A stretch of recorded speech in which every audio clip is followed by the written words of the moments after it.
We learned in a previous video that the speed of a wave is equal to its wavelength times its frequency. In this video, we will apply this concept to a specific type of wave, light. We have all heard of the speed of light, and we know it's a really big number. But do you know exactly how big? Well, there's a constant for that, given by a lowercase c, and its value is approximately 2.9979 times 10 to the 8 meters per second. That's nearly 300 million meters per second, or 670 million miles per hour. Wow, that's fast. In fact, nothing in the universe can travel faster than this speed. This value is constant for all light traveling in a vacuum, and we often use it for light traveling through air and other sparse media.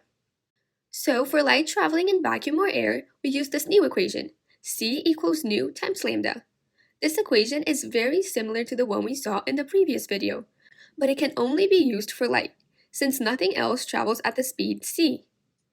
But since all light travels at the same speed, in other words, since c is a constant, that means that if you change the frequency of light, its wavelength will also change. What is the relationship between frequency and wavelength of light? These two options are correct. Since the constant c is a product of wavelength and frequency, if one of them increases, the other one must decrease. Now let's apply this equation to solve a numerical problem. Let's say there's a laser. Lasers are just high-intensity light, with a frequency of 4.30 times 10 to the 14th hertz. What is the wavelength of this light? This light would have a wavelength of 697 nanometers. If you take the c equals lambda times nu equation and isolate lambda, you get lambda equals c over nu.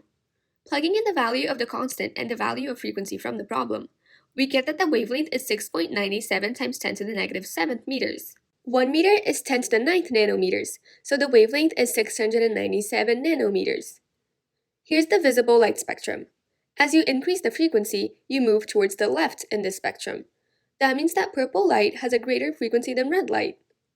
How does red light's wavelength compare to purple light's wavelength? That's right. Red light has a greater wavelength than purple light. Since it's further right on the spectrum, its frequency is smaller.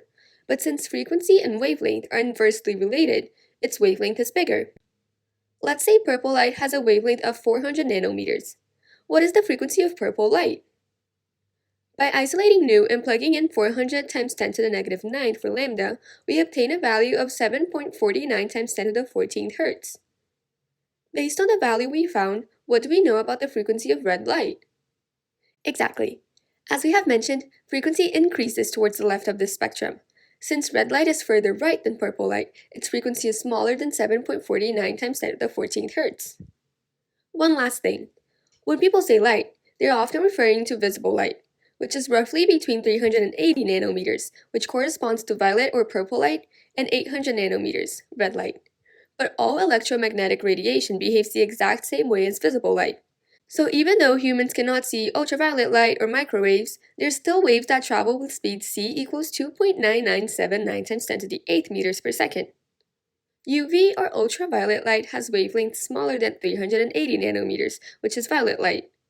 What do you expect to be true about the frequencies of UV and violet light? That's right. Since UV light has a smaller wavelength, it will have a higher frequency.